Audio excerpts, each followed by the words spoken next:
Olá, boa tarde a todos os irmãos. Que neste dia nós possamos guardar a palavra de Deus no nosso coração.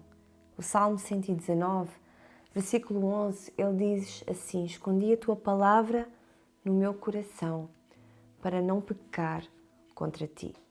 Então que neste dia nós possamos ser não somente ouvintes da palavra de Deus, mas também praticantes, e que o Espírito Santo que nos ajude a entender a palavra do Senhor. Eu gostava que nós pudéssemos abrir em 2 aos Coríntios, capítulo 4, e lêssemos do versículo 1 ao versículo 12. E diz assim: Por isso, tendo este ministério segundo a misericórdia que nos foi feita, não desfalecemos, antes rejeitamos as coisas que por vergonha se ocultam, não andando com astúcia, nem falsificando a palavra de Deus. E assim, nos recomendamos à consciência de todo o homem, na presença de Deus, pela manifestação da verdade.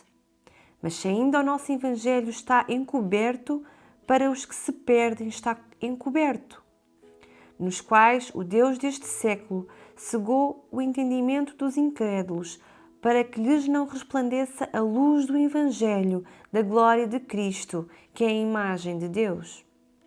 Porque não nos pregamos a nós mesmos, mas a Cristo Jesus, o Senhor. E nós mesmos somos vossos servos por amor de Jesus. Porque Deus que disse que das trevas resplandecesse a luz, é quem resplandeceu em nossos corações para a iluminação do conhecimento da glória de Deus na face de Jesus Cristo. Versículo 7. Temos, porém, esse tesouro em vasos de barro, para que a excelência do poder seja de Deus e não de nós. Em tudo, somos atribulados, mas não angustiados, perplexos, mas não desanimados, perseguidos, mas não desamparados, abatidos, mas não destruídos, trazendo sempre por toda a parte a mortificação do Senhor Jesus no nosso corpo, para que a vida de Jesus se manifesta também em nossos corpos. E assim nós, que vivemos, estamos sempre entregues à morte por amor de Jesus, para que a vida de Jesus se manifeste também em nossa carne mortal, de maneira que em nós opera a morte, mas em vós a vida. Até aqui a palavra do Senhor. Com certeza nós já ouvimos a seguinte afirmação: os perfumes mais caros estão nos menores frascos. Às vezes, o recipiente é pequeno, mas o conteúdo é de grande valor. E o apóstolo Paulo, ele desejava mostrar este princípio aos coríntios. Por isso, ele utilizou a figura de um vaso de barro para fazer ver que o conteúdo que nós carregamos é muito precioso e de valor inestimável. Deus confiou em nós, frascos frágeis e imperfeitos, a grande mensagem da salvação em Jesus Cristo. Eu vou repetir: Deus confiou a mim e a ti, vasos imperfeitos, a mensagem da salvação em Jesus Cristo, a grande mensagem redentora. Então que o Espírito Santo nos use, que o Espírito Santo nos capacite para nós podermos transmitir as boas novas e nos dar o poder para nós podermos realizar a sua obra. Amém? Nos versículos de 1 a 6, Paulo, ele prossegue na defesa do seu ministério e ao usar a figura de vasos de barro, ele indica a debilidade e a pequenez de tal utensílio diante da sua riqueza interior. Ou seja, em síntese, Paulo apresentou de facto o caráter sobrenatural do seu ministério, porque naqueles dias surgiram pregadores que falavam como meros profissionais, sem nenhum compromisso com a veracidade daquilo que pregavam. Discursos vazios, com elementos falsos, à semelhança dos comerciantes desonestos que adulteravam as substâncias originais dos seus produtos, misturando-os com algo mais barato, para enganar os clientes.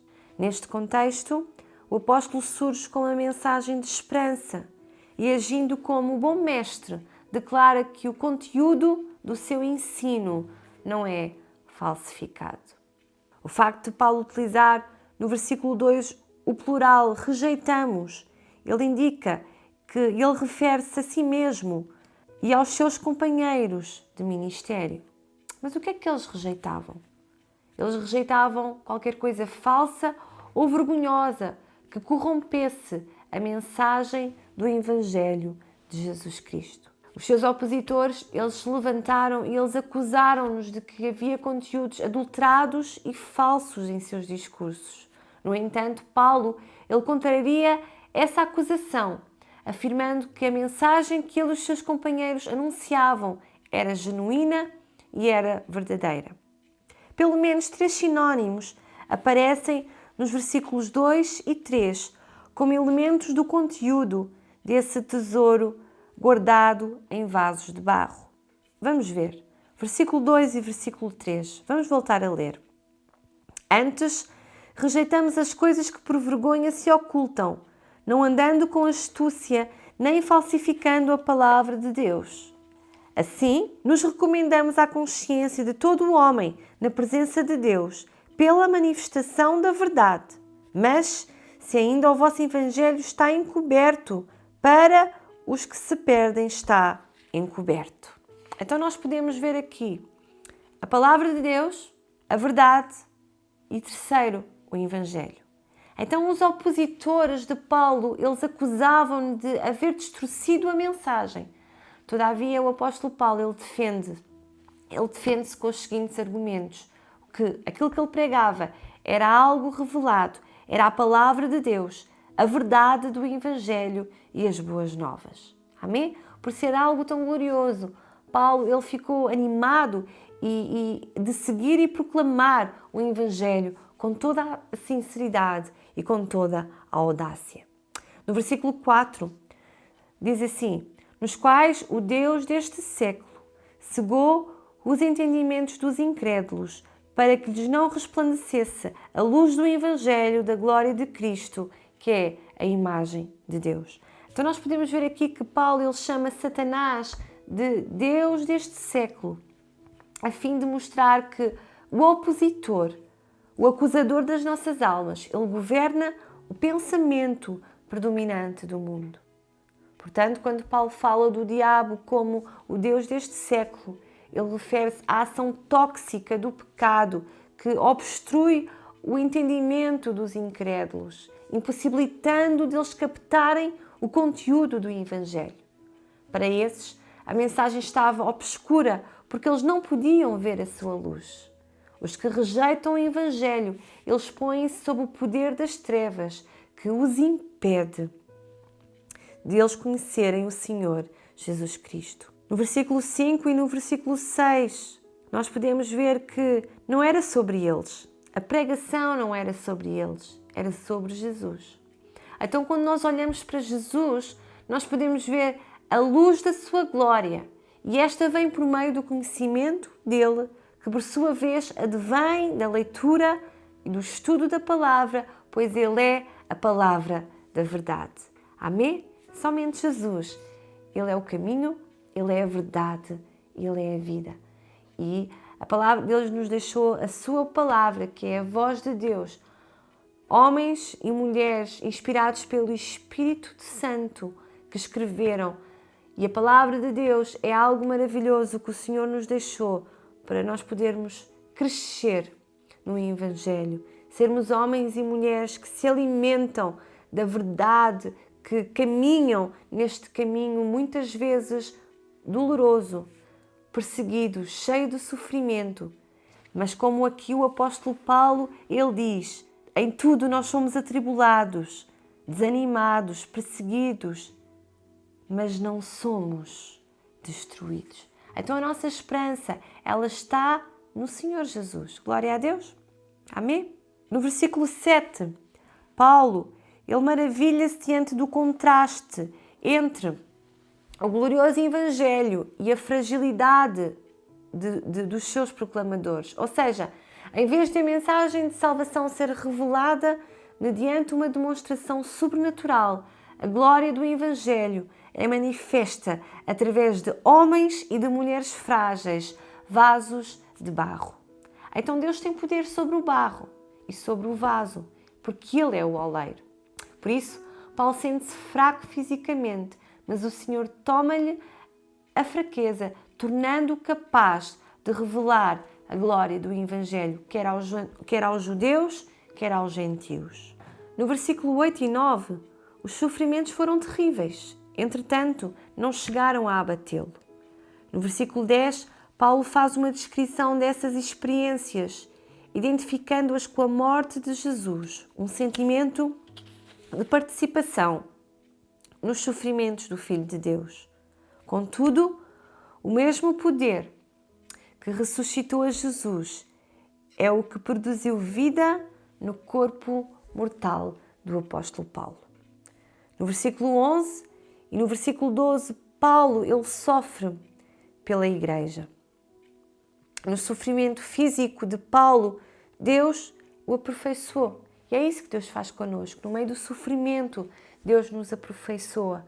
Ele produziu no apóstolo um senso de total dependência. E é isso, nós precisamos de depender em tudo do Senhor Jesus Cristo. Se por um lado, os sofrimentos experimentados por Paulo, e foram muitos, irmãos, o apóstolo Paulo ele sofreu muito, mas todos esses sofrimentos fizeram-nos chegar bem próximo da morte física, mas por outro lado, serviram para beneficiar a Igreja de Cristo.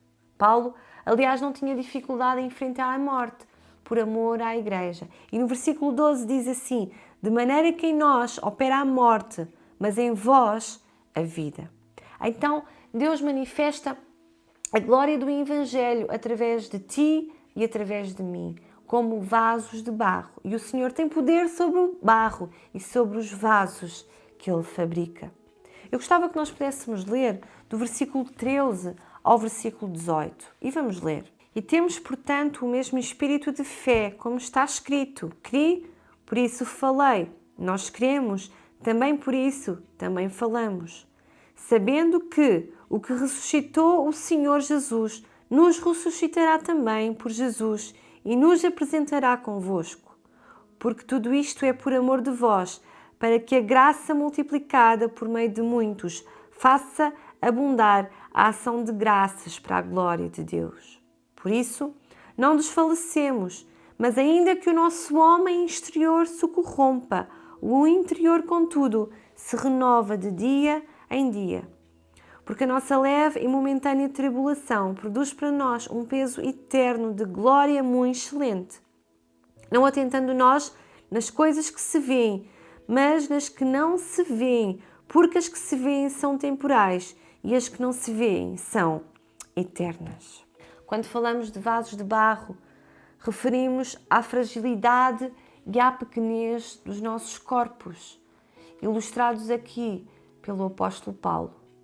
Enquanto temos vida física, Deus dignifica-nos a sermos guardiões de um valiosíssimo tesouro, o Evangelho, as boas novas, a esperança que dominava o coração de Paulo e que não se restringe somente a ele, mas abrange a todos aqueles que creem no Senhor Jesus Cristo, os crentes em Cristo Jesus. Os versículos 13 e o versículo 14 indicam que o ato de crer e anunciar baseia-se na verdade de que, assim como Jesus ressuscitou, os crentes também um dia ressuscitarão.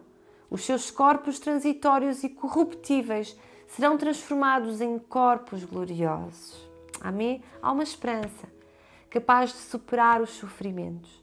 E Paulo repete isso no versículo 15.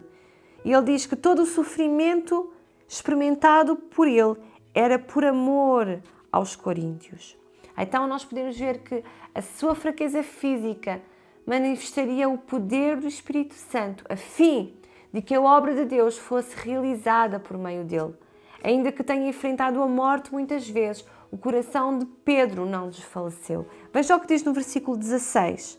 Por isso não desfalecemos, mas ainda que o nosso homem exterior se corrompa, o interior, contudo, se renova de dia em dia. Por isso ele diz que exteriormente, por fora, os nossos corpos físicos se desgastam, mas a esperança da ressurreição nos garante a vida eterna.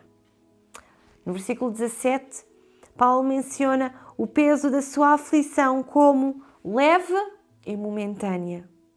Ele aqui queria de fato realçar o peso da glória que Deus tem reservado aos fiéis. Deste modo, Paulo revela as causas que o sustentaram em todos os sofrimentos durante o seu ministério.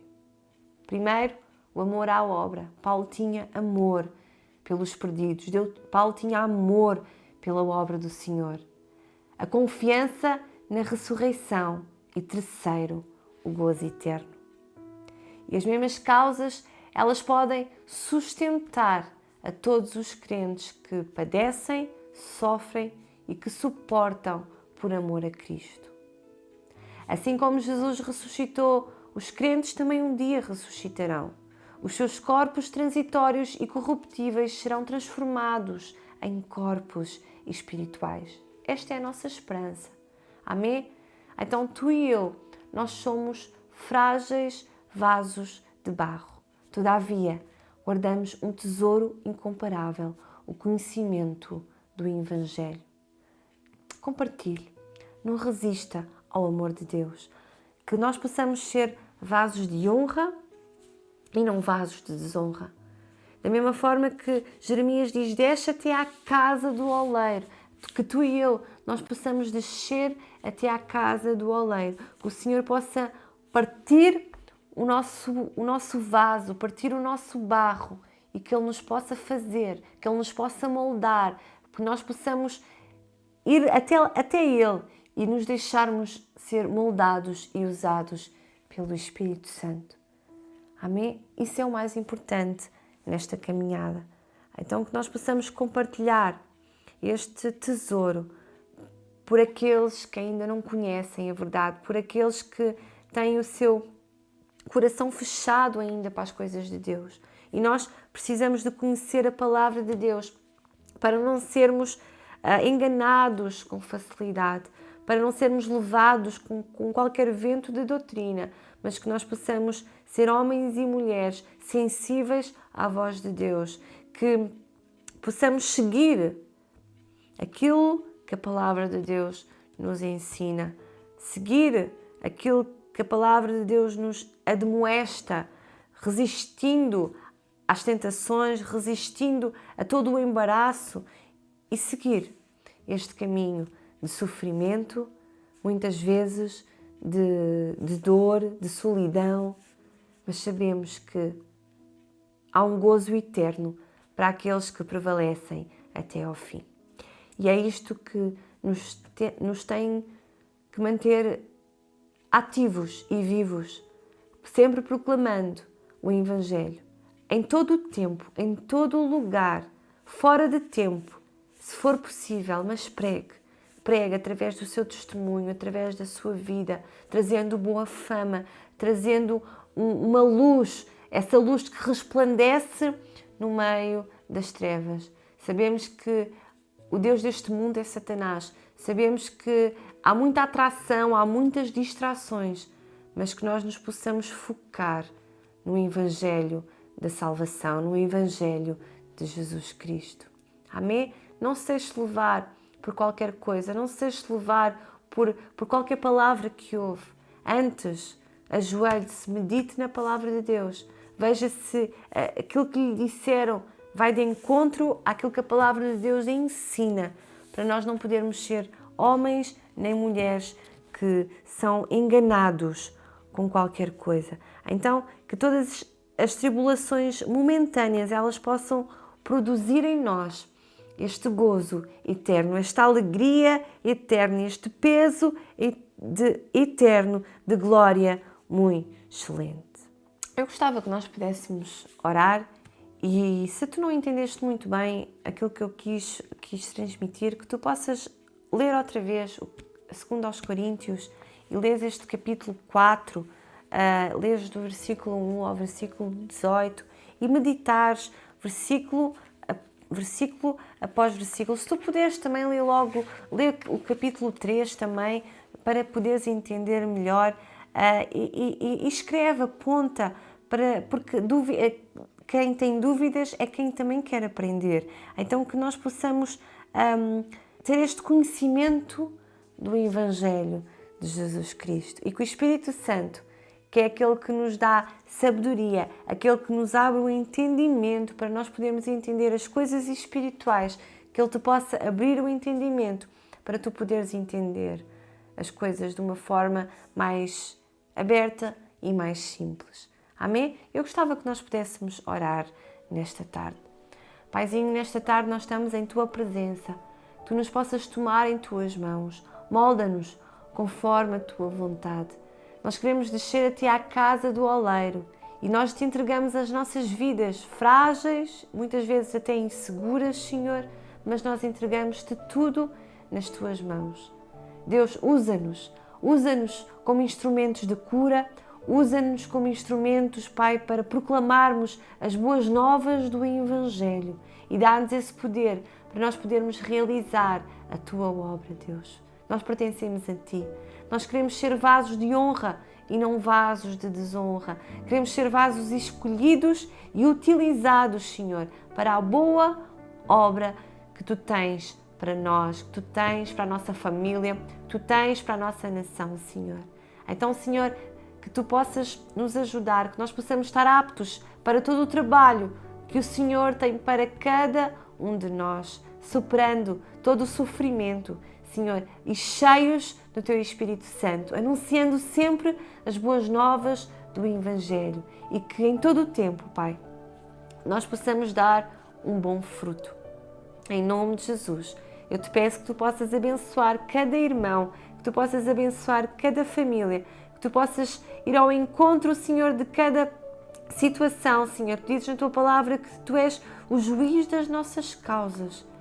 E se há aqui algum irmão, Pai, que está a padecer alguma situação, Espírito Santo, que Tu possas ir ao encontro deles, trazendo a Tua paz, a paz que excede todo o entendimento, Pai, renovando a nossa mente, Deus, renovando as nossas forças, Senhor, para podermos estar fortes em Ti. Senhor, que a nossa fé ela não possa estar, Senhor, fraca nem frágil, Senhor, mas que nós possamos fortalecermos-nos na força do Senhor, nos capacitando diariamente, Deus, nos fortalecendo, suportando-nos uns aos outros, Senhor, e caminhando nesta vida, Senhor, que Tu tens para cada um de nós. Ajuda-nos e fortalece o Teu povo, Senhor. Usa-nos como instrumentos de bênção para quem nos rodeia, para despovoarmos, Senhor, o reino das trevas, porque Tu amas almas, Senhor, e Tu desejas, Senhor,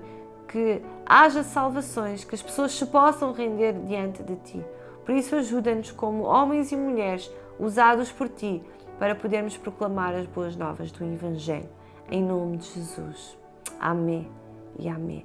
Glória a Deus. Então, que Tu possas ser este cooperador do reino, como o apóstolo Paulo nos ensina, embaixadores do reino, aqueles que levam a boa nova da palavra do Senhor.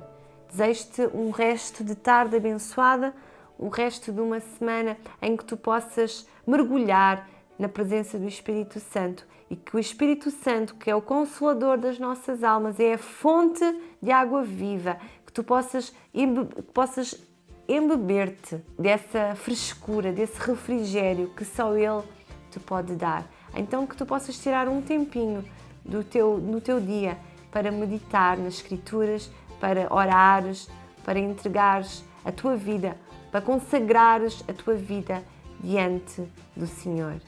Então que tu possas ser muito abençoado nesta caminhada e que nós de alguma forma possamos ser de bênção para ti e para a tua família. Daqui de casa desejo-te um grande beijinho, que Deus abençoe a tua vida e contamos contigo sexta-feira às 21 horas por esta plataforma. Que Deus te abençoe.